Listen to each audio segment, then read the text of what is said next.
Hey everyone, I'm Brandon Knight, and this is My Seminary Life, the show where I recap the things I'm studying in grad school right now. Let's get started.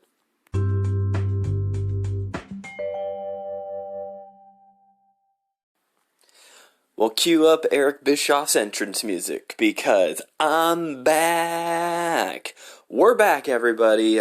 My Seminary Life, the Christmas break is over. Happy New Year 2022, and we're back for Systematic Theology, the sequel, Part 2, the next day. And it was an interesting week. So this class is split up into two chunks. So basically, think like a television series.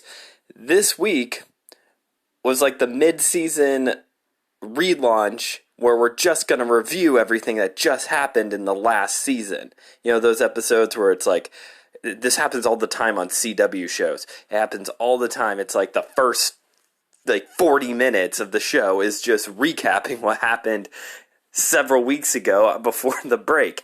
And that's what this was. We just recapped last season. But we'll talk more about that here in a second. I'm Brandon Knight. If you're jumping in for the first time, welcome. Thanks so much for joining us today on the brand new Systematic Theology 2 course. Over the next several weeks, we're going to be talking about various theological topics in our attempt to go deeper in our relationship with God by knowing Him better and experiencing Him more in our lives. Today is going to just be a bit of a recap, but that's okay. We need a refresher. So Systematic Theology 1 was more so focused on the supernatural end of things of theology, looking at things like theology proper, the canonization of the Bible, Christology, we had 2 weeks on that, pneumatology, the study of the Holy Spirit, angels and demons, that demons episode, one of our most popular episodes to date. Those were the topics that we covered, a little bit more on the supernatural end of things. Going forward here on part 2 of Systematic Theology, we're going to cover more of the mundane side of theology, the worldly part of theology, the fleshy part, especially next week where we're going to launch right into anthropology, the study of man. We have, and I'm going to say this wrong every single time that I do it, harmatology, I think is how you say it, which is the study of the theology of sin. We have a week, 2 weeks on soteriology, a week on ecclesiology, which is the study of the church, and of course, no theology, systematic theology course would be complete without eschatology, the big one, end times theology. So as you can see, like I said, it's going to be a little bit, here's some of the fleshy, worldly type of stuff this quarter as opposed to last quarter where it was a little bit more supernaturally focused. And that's okay. We need both, after all. And as I mentioned in the holiday party episode, which if you're coming in for the first time, go listen to the holiday episode. It's the one right before this guy. You should listen to it. It's a lot of fun. Even if we are past the holidays now, go give it a listen. It's encouraging. It'll give you some strength. As announced in that episode, starting Wednesday, there is going to be a new mini-sode that comes out every week. And I'm excited to now add on that new mini-sode is called One More Thing. One More Thing is going to be designed to add on briefly to the conversation that we have today. So, the idea here is that we've talked a number of times on our final wrap-up of each class that normally maybe like 80-90% of what we talk about in the class ends up on the podcast. There's a few things that wiggle through the cracks that are still really good, but they just don't quite, I don't know quite how to get them onto the episode. One More Thing is going to be used to add on to this conversation by hitting those things that kind of fit the conversation, but I don't really know how to work it into the episode. Which is why I'm really thankful for this assignment that I have to do this quarter. So my assignments this quarter are going to look like this. I have it's the normal stuff of like forum posts, blah, blah, blah, forum post stuff. But last quarter or in Systematic Theology 1, I had this ongoing final project. It was an ordination quiz, essentially, with a page of questions I had to answer every week regarding the topic matter. This go around, there's a question posed every week that I need to answer. Just one question, answer it in depth. So I am imagining that these episodes right now, our main universe episodes, they are going to be focusing on those questions, answering those questions. The other part of my final project is that I have to come up with a 100 plus glossary of terms to prove the fact that I know how to speak the language of theology. Cool, great. So what I'm thinking is that glossary is going to be what is going to add to the one more thing conversation.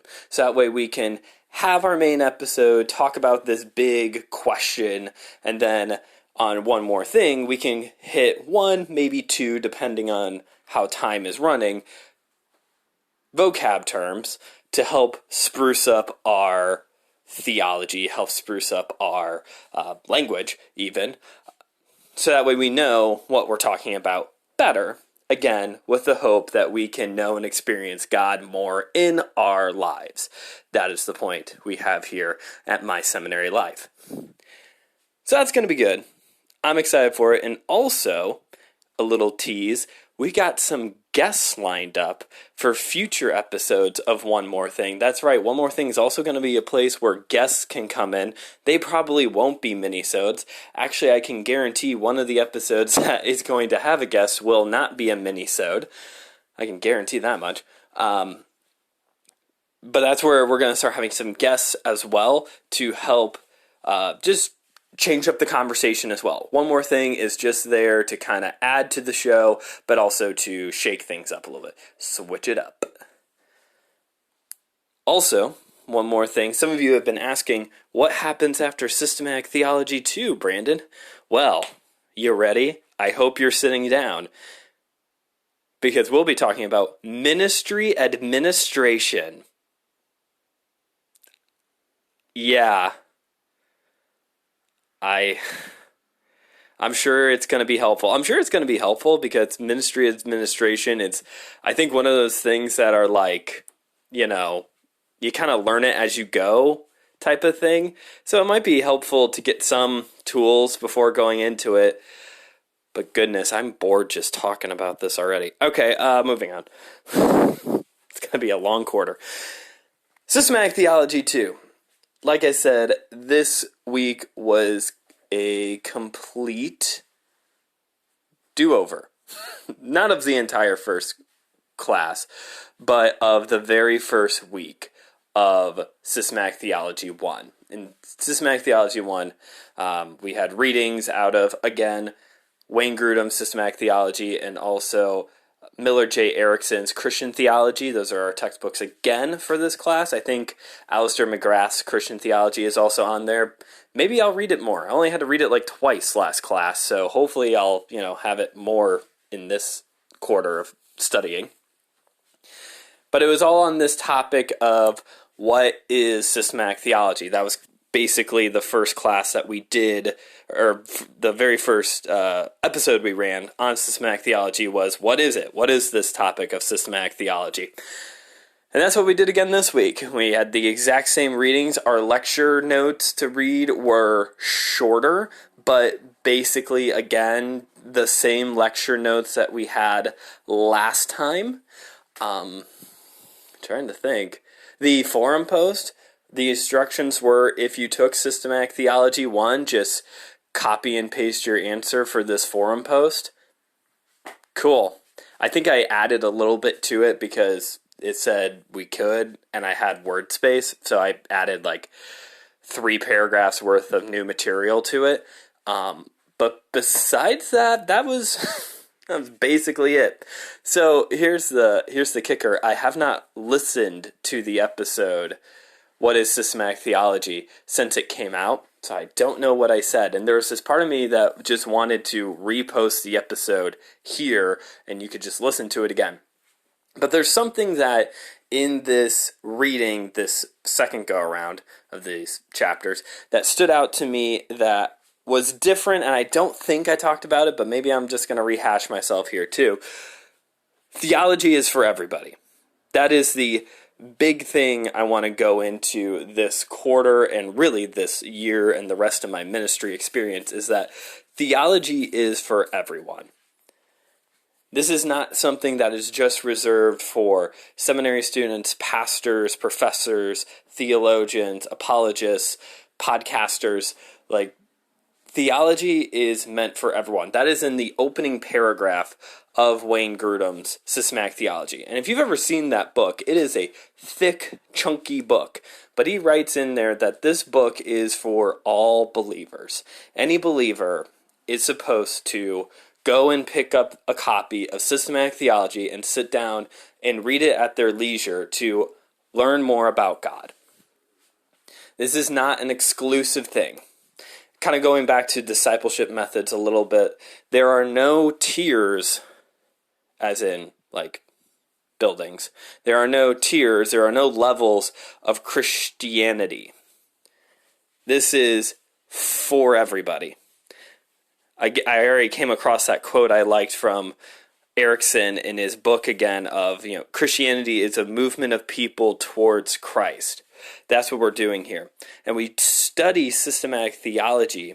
We do a systematic study of God so we can know and experience Him more in our lives. So as we come into this class, I know it's going to be maybe intimidating. I can barely pronounce half of these words, and I have to build a giant glossary. But this is going to be for everybody. In order for us to be a movement of people going towards Christ, we need to all come together. We can't, under this study of theology, we can't just let theology be something that the pastor does for us anymore. If you want to see revival and reformation take place in our country, we need to know God better then. We need to get deeper in our relationship with God. This can no longer just be a pray for evangelism type of revival. Real revival, the Great Awakening, those took place because the church was woken back up. The church was stirred back up. They realized their need for a relationship. They realized their need for discipleship. And that's what we need to get back to here. We need to bring ourselves under the teaching of Scripture, do the work, get into communities, and be willing to get into the deep end. Because the longer we stay in the shallow end, the worse things are going to get. Until we're willing to actually take the leap of faith. That was a Stephen Curtis Chapman reference. Take leap. Come on, let's go. I'm diving in. I'm going deep. You know what I'm talking about. Once we actually take the dive into the deep end, then things could change. And I'm really pleading with you because I know there's an audience out there that keeps up with these episodes regularly. The Systematic Theology 1 episodes are actually some of the highest streamed episodes in general, so I'm hoping that a lot more people come back into the show now. Kind of the downside of having a show where your main topic changes every 8 weeks. Don't really get to build too big of an audience quickly. But as we build this audience here, let's dive in together. Let's take these next steps. And not just in these 8 weeks, but in the rest of our spiritual journey together, let us continue to do theology. Continue to study God, not just to know Him intellectually, but to love and experience Him more each and every day as we draw near to Him. Are you ready? Because I'm excited. I think this is going to be a good class. I think I say that all the time. I might not say that when we get to ministry administration. These next, after systematic theology 2, the next batch of classes in general, just looking forward to the rest of my education, are going to be very ministry focused, very outward ministry focused. So we're going to have some very different conversations in weeks to come. This may be our last very heavily biblically theological conversation. So let's dig in deep, let's dive in, and let's grow together. And that's all I got on the My Seminary part, so let's go all over now to the My Life part. Christmas break was pretty nice. Christmas was good to me this year. I mean, Christmas is always good to me, but it was one of those Christmases where this sounds like a real selfish thing to say. I got a lot of stuff I wanted. It was great.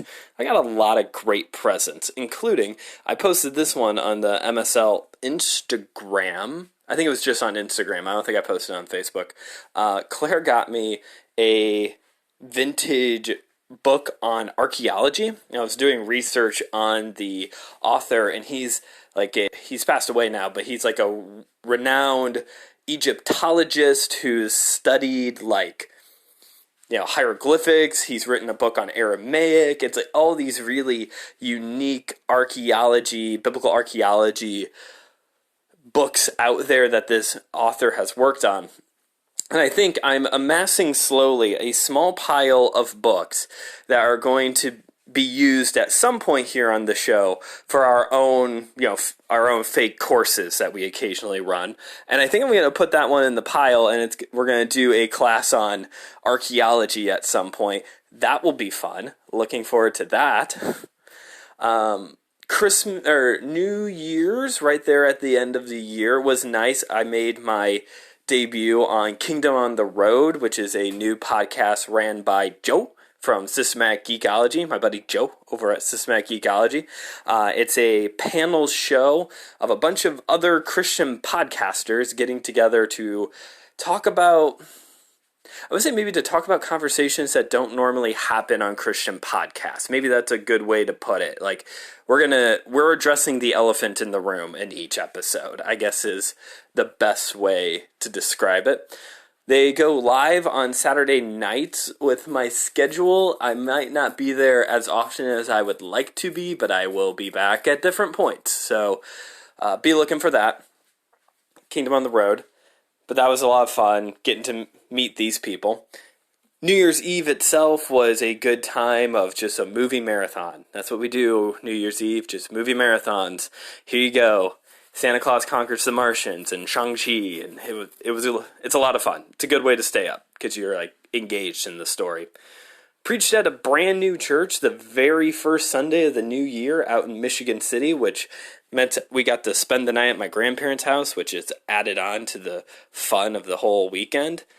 And work has been work. It's been a lot of changes going on out there. We've got a new manager, got a new store coming. They're remodeling our store completely from the inside out, so we'll see how that goes. We're all very trepidatious about it. And today, what's going on? I don't think there's really much going on today, honestly. I think this Saturdays is just kind of a catch-up day for Claire and I, where we get chores done and go grocery shopping and things like that, which I think is all that's going on today. Tomorrow, I'm preaching at a church again already, having a good time doing that. And then in the evening, I have a work party to celebrate the fact that we won Store of the Year. Ain't it nice? So yeah, that is all that's been going on with me and what is going on this weekend. Again, I'm excited that we're doing this together as we go deeper together into theology. And be, again, looking for one more thing dropping just about every Wednesday. I'm going to try to get one out every Wednesday. Be looking for that just about every Wednesday on your podcast platform. And I promise to get the show out on more platforms. That's all. That is all. Thanks for tuning in to today's episode. If you enjoyed it, then please take a moment to rate and review the show on whatever podcast platform you're listening to us on right now, or head on over to the My Seminary Life Facebook page where you can write a recommendation on there as well. You can also follow us on Instagram at My Seminary Life Pod for other fun updates throughout the week. And more than the recommendation, I would really appreciate it if you told someone you knew about the show. Word of mouth is the best way to advertise for this show. And finally, you can follow me, Brandon Knight, on Instagram and TikTok at just.brandon.k for other fun, faith-based content. So that's it for today's episode. Thanks for tuning in.